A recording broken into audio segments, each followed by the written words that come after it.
know people are still trickling in, but we'll get started now just for the sake of time. So welcome everyone. Thank you for attending today's event. For today's panel, we'll be hearing from our lovely panel of speakers as they share with us their experiences with and touch on some of the practicalities of communicating your work to the public through various media types. There will also be a Q&A portion towards the end of this as well. First, I want to start with a land acknowledgement. While we meet here on a virtual platform, we do need to take a moment to recognize the importance of the land on which we are located. We acknowledge the territories to reaffirm their commitment and responsibility in building positive relationships between nations and in developing a deep understanding of Indigenous people and their cultures. From coast to coast to coast, we acknowledge the ancestral and unceded territory of all Inuit, First Nation, and Métis people. As I am coming to you from the city of Calgary, I'm going to say the following land acknowledgement for that area. I would like to take this opportunity to acknowledge the traditional territories of the people in the Treaty 7 region in southern Alberta. This includes the Blackfoot Confederacy, comprising of the Siksika, Piikani, and Kainai First Nations, as well as the Tsuut'ina First Nations and the Stoney Nakoda, which include the Chiniki, Bearspaw, and Goodstoney First Nations. The city of Calgary is also home to the Métis Nation of Alberta, Districts 5 and 6. Because this is a virtual event, we heavily encourage and invite everyone to learn about the territory on which you yourself reside. And if you're interested in doing that, you can go to the website on the screen, native-land.ca. Now, as for who I am, my name is Jay. I use they, them, and zero pronouns. I am a third-year PhD student at the University of Calgary in the Sociology Department, and I am also the chair and the communication executive for the Canadian Sociological Association Student Concern Subcommittee, and I will be acting as the moderator for today's event. Just a couple housekeeping things for today's webinar. Zoom-generated closed captioning is available as a live transcript. We also ask that you save your questions for the second half of this discussion during that Q&A portion. You can enter those questions at any point in time through the Q&A feature, but please note if you do so that your name and the question will be visible to all the other attendees. And this is because you can upvote questions to the top of the list if someone else asks a question that you would really like asked. If you are not comfortable having your name and question visible, you can also post it in the chat, but we prefer if you can use the Q&A feature. All of these features you can find by scrolling your cursor towards the bottom of your screen to find the toolbar. Now, for our lovely panel of speakers, first is Maddy Eisenberg, who uses she, her pronouns. Maddy is a natural communicator. As a graduate of the radio broadcasting program at Algonquin College, Maddy is well known in Ottawa as the voice of traffic and weather on 580 CFRA and Move 100. Her experience in a newsroom means that she knows what stories to sell. And Maddy is also an advocate for mental health, leveraging social media to recount her own mental health journey and working for more accessible resources within our community. Our second panelist is Lisa Varano, also using she, her pronouns. Lisa is the deputy editor of The Conversation Canada, based in Toronto, and she previously held the role of audience development editor. Prior to The Conversation, she worked at CTV News, Toronto as a TV news writer, and she had an MA in journalism from Western University and a BA in political science from McGill University. Our last panelist is Josslyn Johnstone, also using she, her pronouns. Josslyn is a media relations and communications specialist at the University of Toronto Faculty of Arts and Sciences. In her role, she works with researchers across the social sciences, humanities, and sciences to get their compelling stories in the hands of the right journalists at the right time to ensure the right audiences hear them.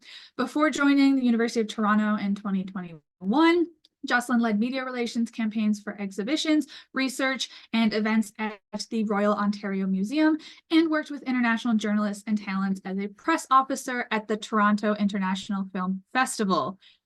So those are our three panelists. Now for the opening remarks section, I have some questions that I am going to be posing to the panelists, and we'll just go around the circle, starting with Maddy, then Lisa, then Josslyn.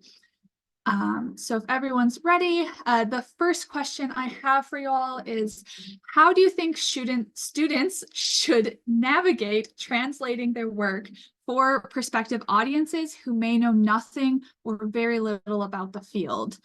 So Maddy, I'll start with you first. Yeah, absolutely. And I just want to say thank you so much for having me today. I'm really excited to be here. I would say the biggest rule I try to follow is that you are the expert in your field of work. So when you're going to translate your work to people who don't know anything about it, it can actually hinder you to be the expert in your own work because you're missing some key points sometimes that you need to communicate to those who are not experts or who do not know what you're speaking about. So it's just really important to keep in mind who your audience is and who you're speaking to at all times. And that will really help when translating your work to the outside world, if you will. Thank you so much. Very good points raised there. Lisa, would you like to go next? I popped the question in the chat for everyone, so you can have that as reference as well. Oh, you're muted. Sorry. Hi, everybody. Thank you so much for inviting me to speak with you today as well. And I think my answer will build off of Maddy's answer. So one of the things that I learned when I was in journalism school myself was to think about how would I tell the story to a friend who is not in my field. So if you're doing this, you would not use academic jargon. You would get straight to the most interesting part of the story. And I think that technique really helps you identify the most salient part of your story. I've heard from some academics saying, well, my research is very complex and I don't want to, quote unquote, dumb it down. But making your message simpler isn't dumbing it down. It is really making it more accessible to as many people as possible. So to do this, you can ask yourself, how would I say this message in a single sentence? That is a challenge for sure to answer, but it can be very effective to getting to the meat of your story. And the second question related to that I would ask is, why should people care? Now, with regard to this question, you really have an advantage as a sociology graduate student because societal issues are very often news issues relevant to people's lives. So by putting yourself out there and sharing your expertise, you are helping to fight misinformation and disinformation that are so rampant. And you're also inviting people to consider different perspectives in our very polarized world. So to summarize, try talking to yourself out loud or reading what you've written out loud. That really helps me when I've written something to hear, where am I stumbling or what doesn't flow? Then I can correct that. And then once you have your message or your elevator pitch for your story or your research, you can test it out by telling the story to a friend who's not in your field and observing how do they respond and use that feedback to refine your message. Those are some great suggestions and tips. I think communicating our work in a more simple, straightforward way is actually really hard because it requires you know your work really well. So I can understand why so many people really struggle with that. I know I do. Josslyn, would you like to go next? Great. Thanks so much for having me here. And Maddy and Lisa, your points are excellent. And I have a lot of kind of the same points that feed into that, or maybe I'll echo some of what you said. But Lisa, what you were saying about kind of saying it out loud, I always tell people, you know, if they're struggling to kind of drill it down and kind of pare it down into a couple sentences, 30 seconds or less. Think of question period. Like you have 30 seconds to defend yourself and 30 seconds to catch someone's attention. You're at a dinner party and you don't want the person beside you to kind of go turn around and lose interest and talk to the person sitting on the other side of them. So kind of what can you say that will really get their attention right off the bat, make it matter, kind of news you can use, not just this is what it is, but what can I do with this information? And I think kind of recording a voice note is helpful, kind of what you were saying, Lisa, like just to play it back and figure out where you're stumbling, where there's kind of a piece of jargon that an average person wouldn't necessarily encounter in their day-to-day life. And then I would challenge you to get it down from that kind of 30 seconds to one sentence. And from there, I guess further to like what I do in my job is I interview researchers before they speak to journalists to kind of get to that point. And kind of the next part of that is figuring out like, what's the story here? Is it timely? Is it relevant? Is it prominent? Is there a human interest element? So that kind of builds off of that 30 seconds, one sentence main point. And then what kind of narrative threads can we pull out of there to really make it a story for somebody? Those are some great points. I love your comment about the voice note, because I feel like I always struggle with just how to communicate it. And so I just tend to like word vomit at someone, and I'm like, what stuck out at you in that word vomit of things? And I feel like we're used to writing things down a lot, especially in academia, where you're kind of talking to your peers and putting it in a written format. And working on papers and grant applications and that sort of thing, but really speaking and doing the voice note part, like the verbal translation of it is way different than what you've written. You'll be like, whoa, that makes no sense when I say it to like my next door neighbor. Yeah. Lisa, did you have something to add? No, I think I noticed there's a lot of similarities in all three of our answers. So I think we've identified the crux of it. Very true. Very true. So we'll go into the second question, which is pretty similar, but trying to focus more on the communication aspect. So, we talked about translating your work, but how could you really tell us how students could best approach actually like communicating their work to the public, especially those outside of academia, once they've kind of figured out their elevator pitch and that kind of stuff? Maddy, you want to start again? Yeah, for sure.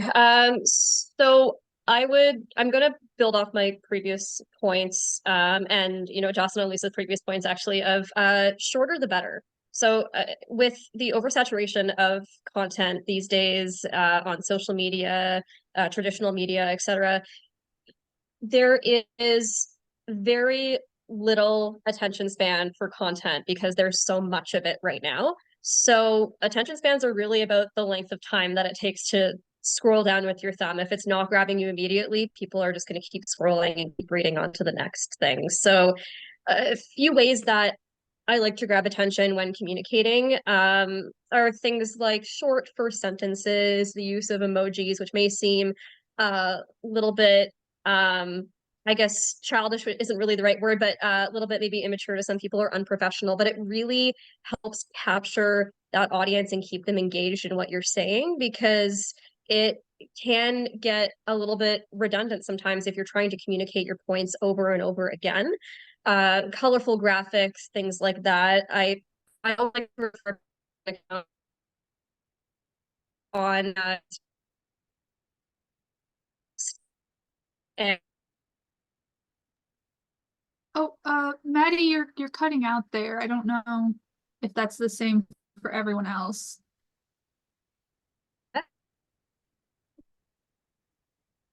Oh no, tech issues come for us all.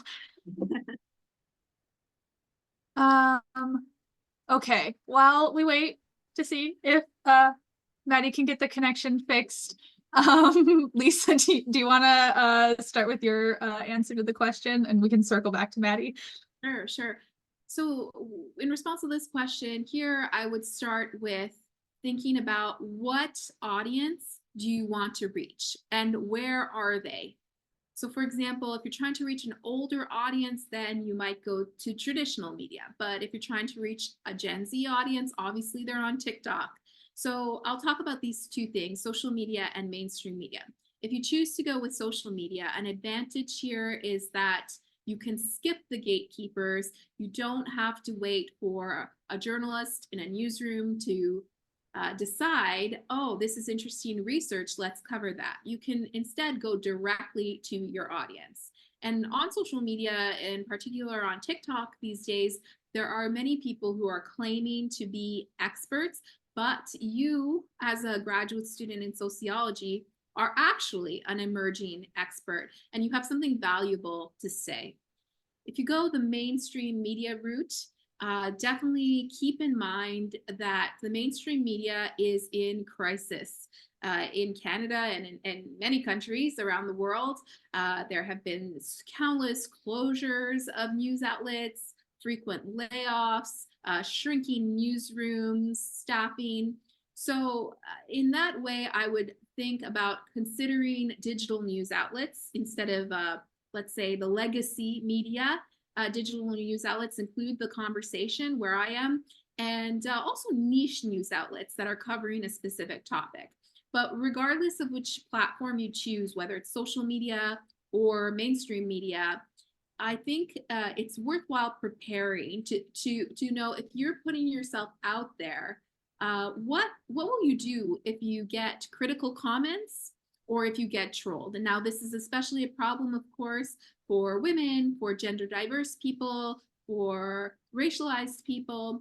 So to take back some control here, I would suggest having a plan in advance where you've decided ahead of time, what am I going to respond to? What am I going to ignore? What am I going to block? And what needs to be escalated and reported? That can help you take back a bit of control of the unpredictable situation. I think Maddy's back. Hello. Yay.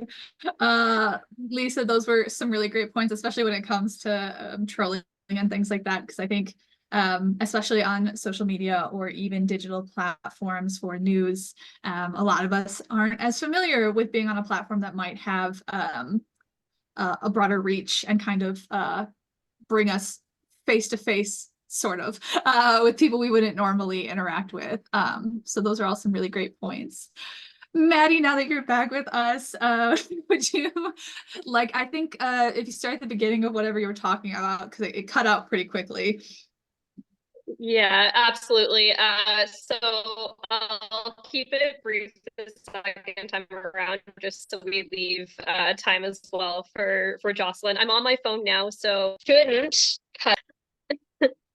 It's a little cutting in and out. Do you want to try maybe going without video for a little bit, seeing if that fixes it? Because it's almost like the sound equivalent of a pixel. How about that? How's that? Much better. Amazing. So yeah, I would say, you know, to my first point, I caught the end of Lisa's point as well. That was excellent points about, you know, traditional media and the way that it's changing. Is it ever? But yes, keep your posts engaging. So make sure that you are always grabbing attention, because the media online is very oversaturated. There's a lot of it. People's attention spans are short. So things like keeping with the Twitter rule that isn't really so much of a rule as a requirement, which is 150 characters or less. If you can't make your point in 150 characters or less, it may be time to reconsider how you're framing your point. And what I mean by that is you can remain brief and you can remain factual at the same time. So making your points with short first sentences, colorful graphics, emojis, things like that, those can all be very, very engaging tactics. And anything that you need to explore in further depth, once you've grabbed your audience's attention, it can be done, but it can be done later in an article or in more long form writing. And the whole idea is wanting to capture your audience's attention. So make that your first and utmost priority. Anything else can be discussed in depth later. The other thing I will say is be passionate. So this especially holds true if you're doing something live, like on our radio segments, which I did. That was my previous job for 5 years before becoming a consultant. And, you know, TV, things like that. People can really tell when you're passionate and it shows through, and that is yet another tactic to engage your audience. So people are more interested in your work if they see that true passion. So make sure that you remain eager to share it. Keep your voice light, practice, but don't practice too much to, not come across over rehearsed.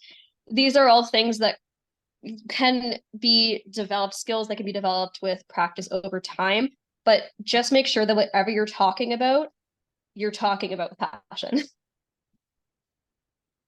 That is some great points. I mean, even if we just think back to classes we took in undergrad or in high school, everyone is much more engaged with the teacher who is, a little bit more passionate, has more inflection in their tone than the teacher who is just talking in what is obviously a rehearsed script, just a reading from the page. So I think these are all great points that are also very relevant no matter, what kind of speaking or sharing you're doing. Josslyn, would you like to go next? Yeah, great. I kind of think of what Lisa was saying at the beginning okay, so there's lots of channels that you can use to get your message across. So that could be media coverage, a speech, an op-ed, like conferences, panels, and discussions like this one. So oftentimes I have a researcher approach me and say, hey, I have this conference. I really need media coverage for it.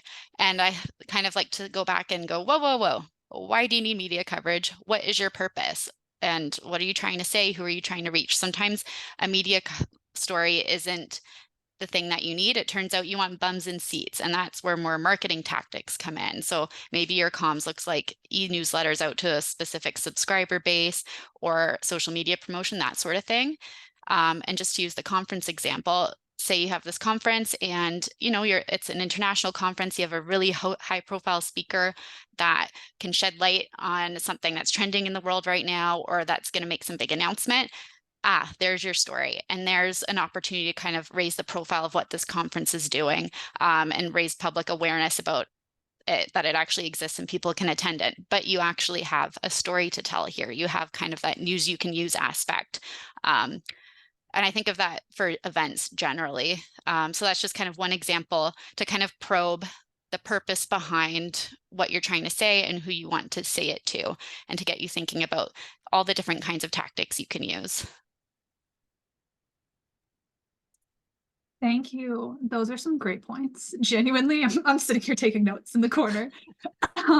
So now I'm going to go into, I've got separate questions for each of you, but also if you have something to add after one of the other panelists has answered their question based on your experience, feel free to add that as well. We can always use more knowledge. So first to Lisa, what tips, tricks, recommendations, etc. do you have for students looking to make a pitch to the media, whether that's traditional media or like digital media, really any of it? Okay, so if you're hearing us today and thinking, yes, I want to do that, as a sociology graduate student, you may be interested in the conversation where I am. We are a potential news outlet for you as a graduate student to communicate your research. We publish news and analysis, and all of the articles are written by academic experts, generally from Canadian universities, and they're edited by our team of journalists, and they're aimed at the general public. So we really are a collaboration between academics and journalists doing journalism based on academic research for a public audience. We will publish PhDs and postdocs who can author articles on their own, and we'll also consider master's students if their supervising professor is their co-author, their lead author.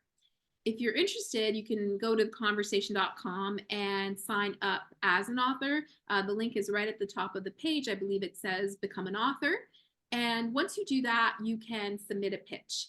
And in this pitch form, to give you a preview of it, we ask these questions. The first question is, in one sentence, what is your story? 50-word limit. So I know that's really challenging, but hopefully some of the techniques we discussed, like how would I tell this to a friend, can help you narrow it down to that one sentence. The next question is, why is it interesting or significant for non-academic readers? And here it's a 100-word limit. So remember to use conversational language and not academic jargon. And I would suggest that a good time to pitch your story is when that subject is already in the news cycle and you have something to add, because chances are an editor is looking for stories like that at that time. So we would say that's a timely or time-sensitive story. Now, a few things to consider if you're pitching to the news media. Your story will either be edited if it's an article, or if a journalist is interviewing you, you will be quoted, or they will choose a soundbite of you speaking. Now, with the conversation, we are more collaborative, so we are working hand in hand throughout the whole publication process. But in traditional media, they're not as collaborative. They will perhaps not show you the final version of the story. If you send off an op-ed to a newspaper, it may be shortened, rearranged, a headline will be put on it. Certainly we do those things at the conversation as well, but we try to be more collaborative throughout that process and give the authors a look at the final version of the story. But if you're being quoted by a journalist, as I was mentioning, they're only going to use a brief part of what you said, a quote or a soundbite. And a soundbite, having worked as a TV news reporter TV news writer for many years, in my experience, a soundbite is 15 seconds. So it sounds impossibly short, but if your message is refined, you can actually say quite a lot in 15 seconds, surprisingly. So again, ask yourself how comfortable you are. Are you comfortable giving up some control in exchange for trusting the journalist's journalistic expertise? It's definitely something to consider beforehand. And also keep in mind that you can really increase your chances of getting your message repeated, maybe even verbatim in a quote or a soundbite, if your message is brief, clear, and conversational. These are all some great points. I feel like the not having full control over what is going to happen with what you say or what you are writing can sometimes be really scary, especially for academics where we're so used to being the one writing or speaking or presenting. So I think these are all great things to consider and like kind of ways to approach that, to hopefully make it a little less intimidating, a little less scary, a little more within the realm of possible. Definitely, you can definitely take baby steps. So for example, maybe the first person you approach is somebody like Josslyn, who is at your university and who is there to help you and to show you how the process works. Then maybe you talk to a student reporter at your school newspaper. Maybe you reach out to the conversation, and then when you're really confident, you can go on like CNN or CBC News once you've had the confidence and practice and understanding of the process. Yeah, for sure. Never dive into the deep end for anything unless you feel really, really ready for that. All right. So my next question, do either one of the other two panelists have anything that they would like to add to that question based on your experiences? I guess just to, build on what Lisa said, your media relations or communications department at your institution is like a great resource. Use that resource, because that is where you can kind of hone your messages, figure out what it is you're trying to say, and get that practice in. And at least at U of T, we have our own communications channels. Like we'll turn your story into something for our website. And that's a really great way to kind of practice your interview skills with a staff member that has those skills to translate to our channels, and then that get you ready for that next step to a media outlet. So yeah, I'd always would say that's best practice, especially if you're newer to it and you want to build that capacity and confidence over time. Yeah, for sure. And they're very handy to reach out to, just because all of this also applies for like presenting at conferences and things like that. Like these skills are useful in so many ways. It is true. Like if communicating to media or at a conference, you still just want to get that one main point across in a language that people can understand, and you want to make it memorable, and you want them to leave and remember it, and then hopefully tell somebody else. And you can kind of just use that as a rule of thumb for lots of communication as a whole, I guess. Yeah, for sure. Maddy, did you have anything to add? Otherwise, I'll move on to the next question. No, I think I'm good. Those were amazing points by both Lisa and Josslyn.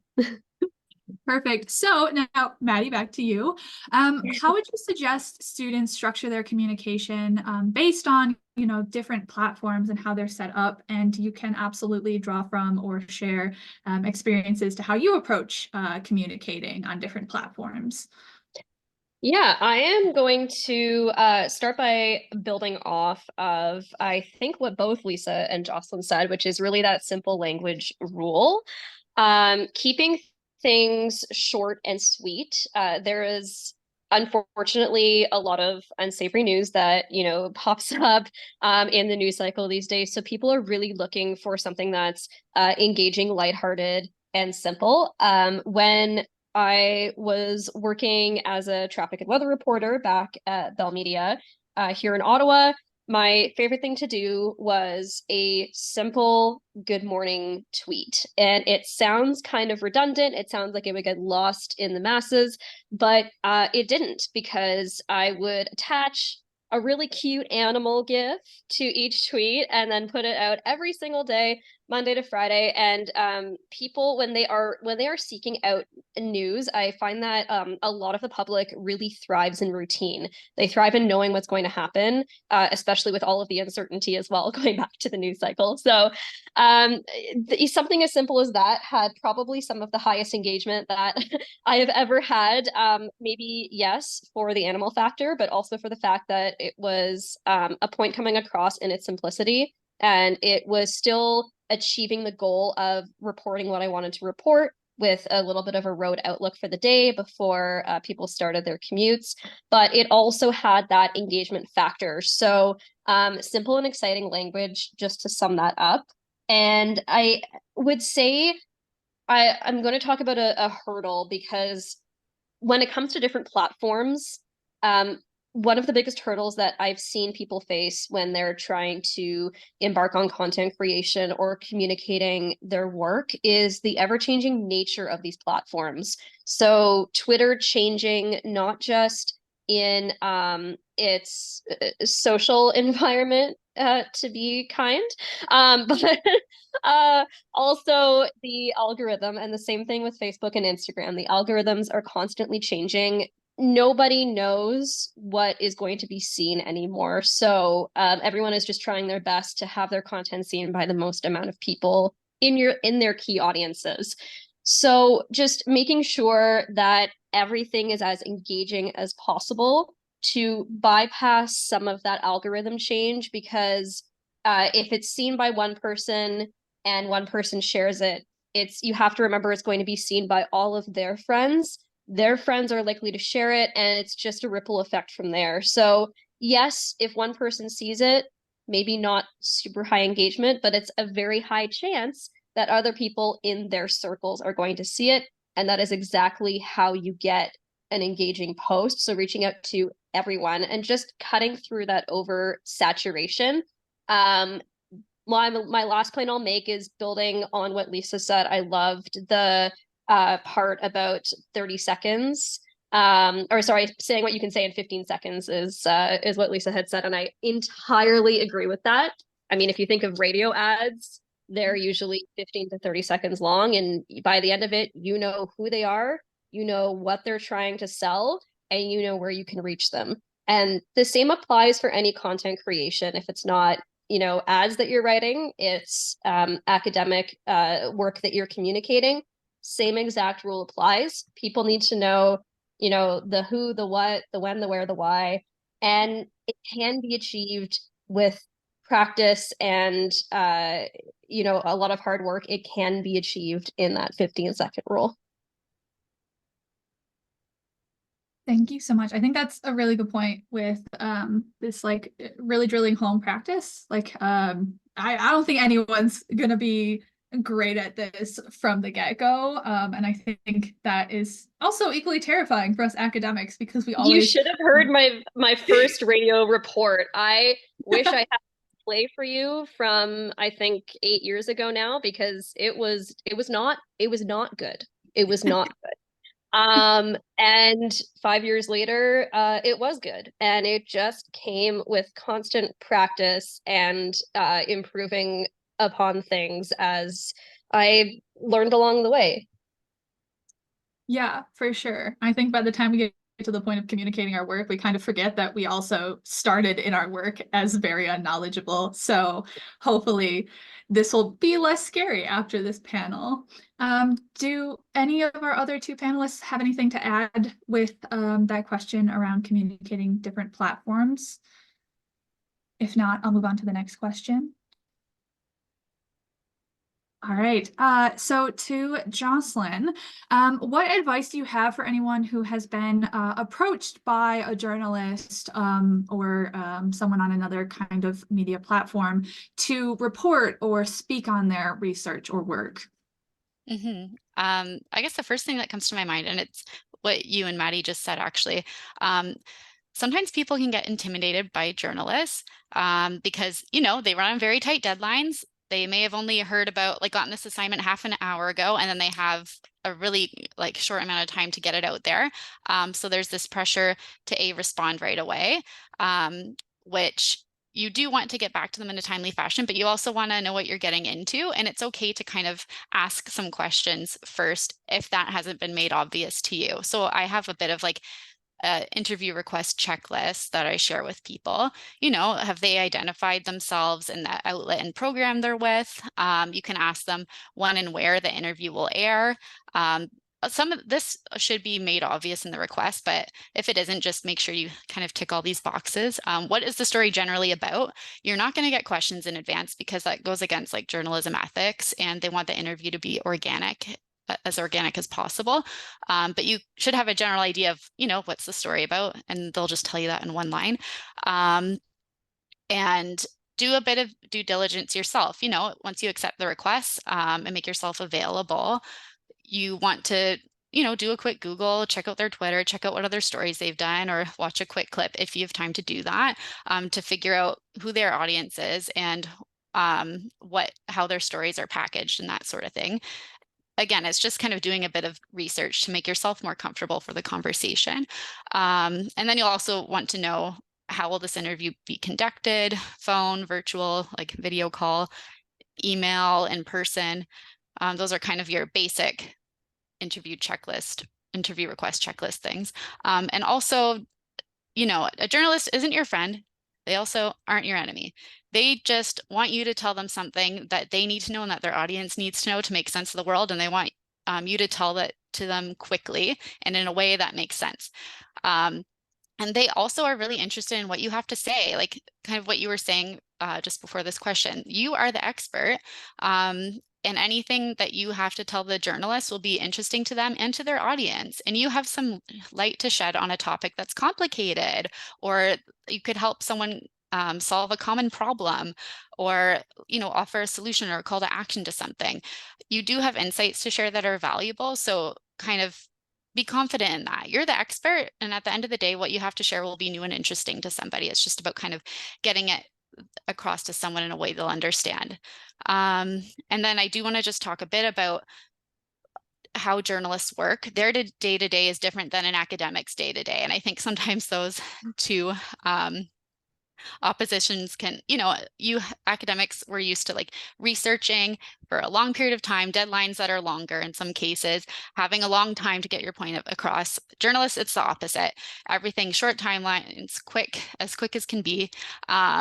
So you just have to kind of keep that in mind. I think sometimes if someone gets an interview request, it can come across very blunt, or maybe the email wasn't very polite, but that's just because that's just the nature of the communication. It's like a one-line request sometimes. So I think it's just keeping that in mind. Just the journalist day-to-day, they're juggling a million balls at once. They have to package a story, pull it all together, file it, do everything all in one day, and do many of those all in one day a lot of the time. So they're just under a lot of pressure. So it's just kind of reframing what their day-to-day looks like compared to your day-to-day.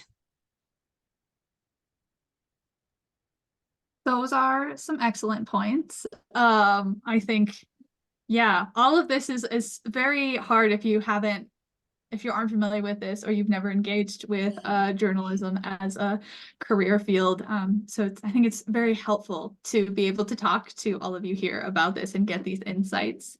Lisa or Maddy, do you have anything to add to that based on like your backgrounds? It's okay if you don't. One thing that just came to mind is sometimes people who are inexperienced with talking to the media may not know some of the conventions, but they may have heard of them. So for example, sometimes people say, they speak and then they say, oh, but that was all off the record. But that's not how off the record works. Off the record is a conversation you have in advance of the discussion. It is something that you have to mutually agree to. It's not something that you can speak and then take it back. So just be aware of that. If there is something sensitive, to try to work it out with the journalist before the interview begins, so that you have, you're on the same terms. I think that can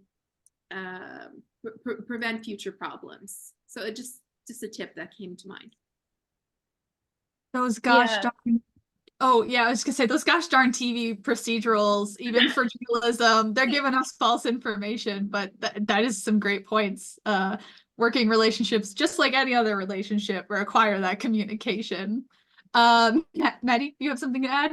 I did. Lisa took most of the words right out of my mouth. I was about to say nothing is off the record once you enter into the interview process. My camera is on, so hopefully, am I still good? Amazing. So fingers crossed there. Yeah, nothing is off the record. And I would also say that going back to these things come with practice, there is definitely a situation that will arise once you start delving into more interviews with your work, whether it be traditional media or online, where your messaging may not come across in the way you wanted it to. And that can range from a quote taken out of context to the entire narrative taken out of context. But it's really important to remember that you are in control of your own narrative, and just to really hammer that home with whatever media outlet you are reaching out to from start to finish. If something comes across in the way you weren't expecting it to, it's better to leave it alone rather than post about it or talk about it in a negative light, because it is still becoming the story, regardless of how you're sharing it or what you're talking about. It's still the story, and you're giving the story more legs. So it's really important to not try, try not to panic. Easier said than done. And if that does happen, just maybe have a one-on-one conversation with the journalist, explaining your concerns. Sometimes there will be edits that can be made, especially in print. And if that's not the case, you move on, you try again.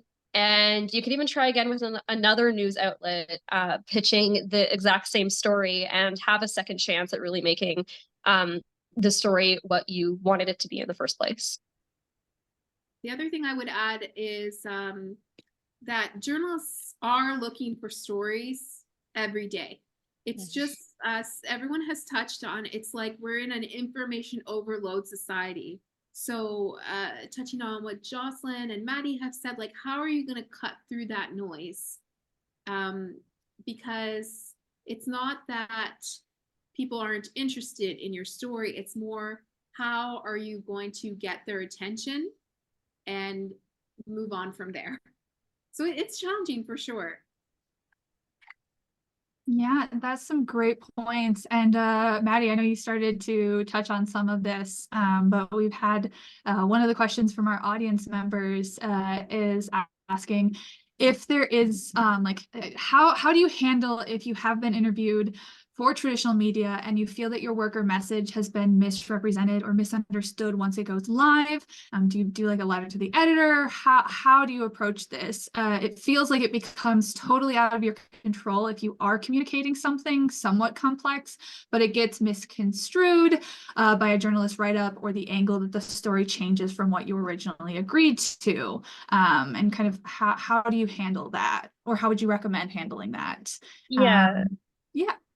Oh, I would just I would just say, like, that is an excellent question, and yeah, I did highlight some of that already, but I would also add sort of back to Josslyn and I believe Lisa's point as well, that journalists are packed, especially with the collapse of staffing numbers in media these days, traditional media, and online as well. So just really stress the importance, if it is misconstrued, stress the importance to the journalist. Give them a call, send them an email.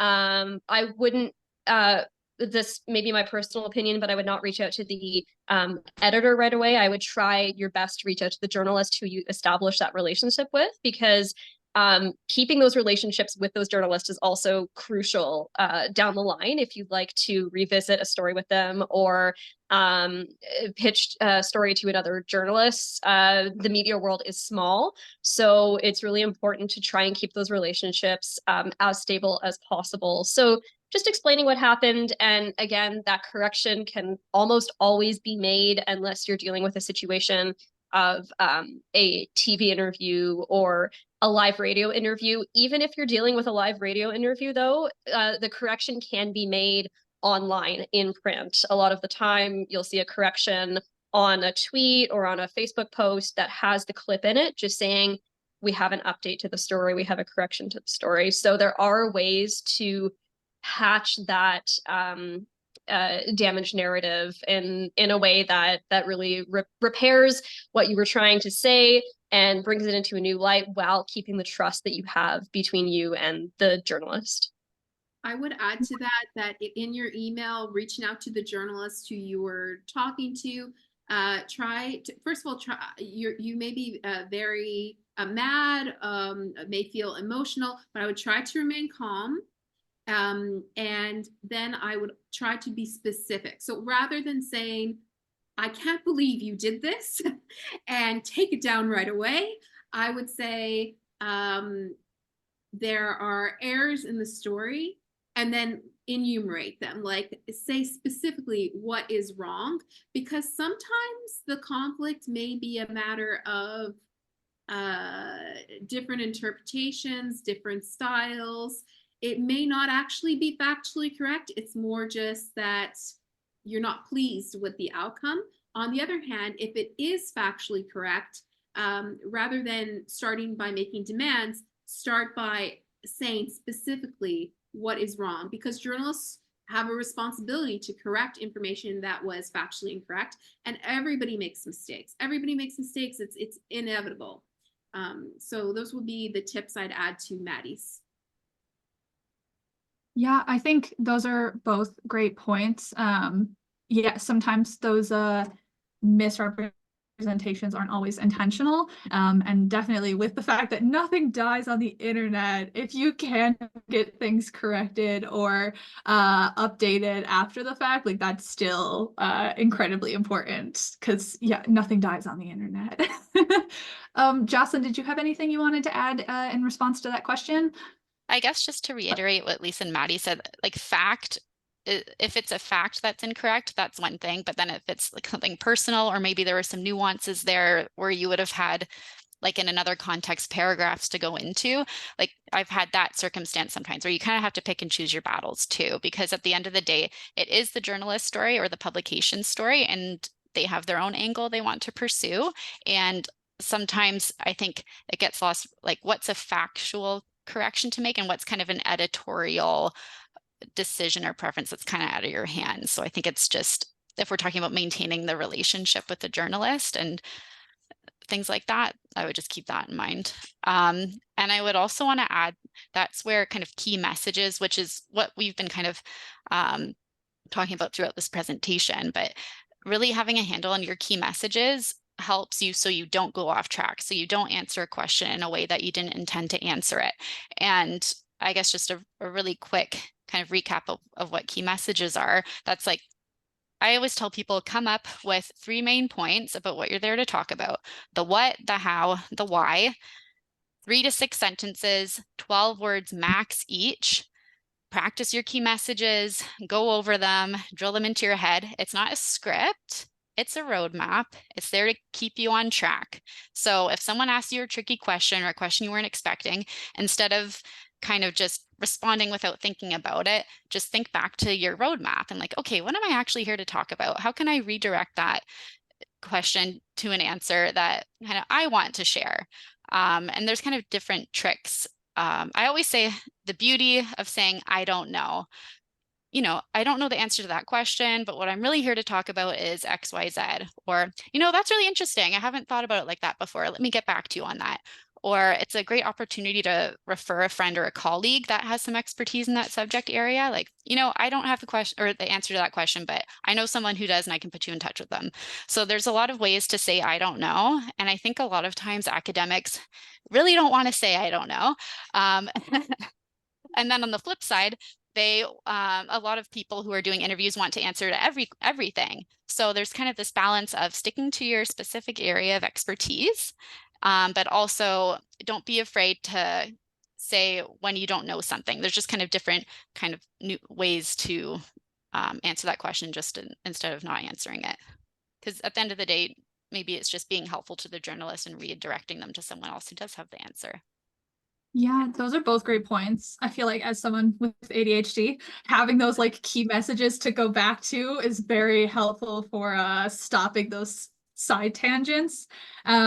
And I think the power of knowing how to say I don't know, or like going back to what you're talking about, is also helpful like at conferences, because you will get questions that have nothing to do with what you were presenting. And yeah, it is scary, but it is okay to say, I don't know, or I haven't thought about that. And the journalist will respect that too. Like, it's about building a trustful relationship. Like, trust me, they don't want an answer to a question if you don't have the answer to it. They'll go ask somebody else for that. So yeah. Yeah, because I can imagine if I was a journalist publishing something from someone where, they didn't know, but, you pressured them for an answer and then that answer is incorrect, like that's also going to reflect on you. So as a journalist, so I can definitely imagine that they want the best answer they can get from the right people. So we've got about 5 minutes left. Does anyone from our audience have any other questions they would like to ask any of the panelists? I'll give you guys a couple seconds to post that.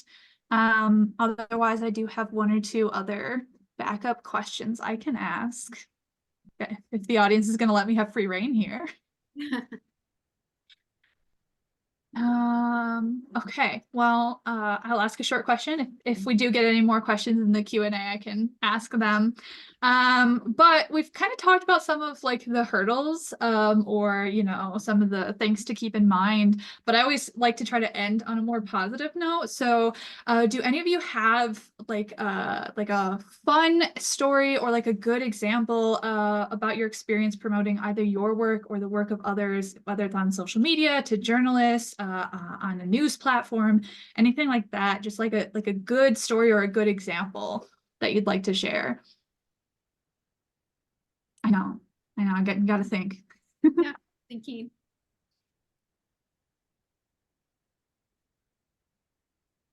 Okay, I'll just jam here while everyone has their little thinking moment.